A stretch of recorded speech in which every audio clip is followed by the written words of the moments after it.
Sosok Nopieni Kepsek pecat guru honorer setelah bongkar pungli dicopot, minta maaf ngaku salah. Sosok Nopieni, kepala sekolah yang pecat guru honorer di SD Negeri 1 Ciberem, kini jabatan dicopot. Seperti diketahui, ratusan murid menggelar aksi karena menolak pihak sekolah untuk memecat guru honorer tersebut. Adapun pemecatan sepihak guru honorer, Muhammad Reza Enanda, oleh kepala sekolah karena membongkar dugaan pungli yang dilakukan Kepsek. Diketahui aksi tersebut digelar di halaman SD Negeri 1 Ciberem di Kelurahan Mulia Harja, Kecamatan Bogor Selatan, Kota Bogor.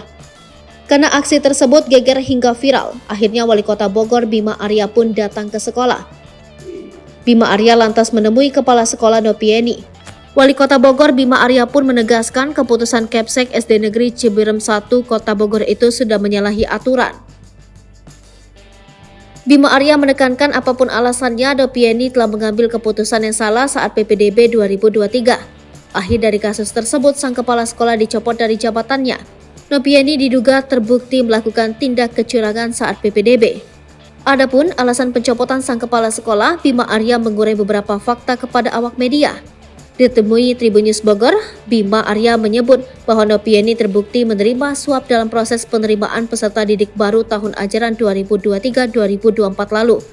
Lantaran terbukti melakukan gratifikasi, sang kepala sekolah pun dikenai sanksi. Terkait surat pemberhentian Nopieni tersebut telah dilakukan oleh Bima Arya sejak Selasa lalu. Nasib Nopieni kini belum pasti karena masih menunggu keputusan akhir soal pemindahannya dan sanksinya. Sang kepala sekolah pun masih bisa melakukan keberatan atas pemberhentiannya tersebut.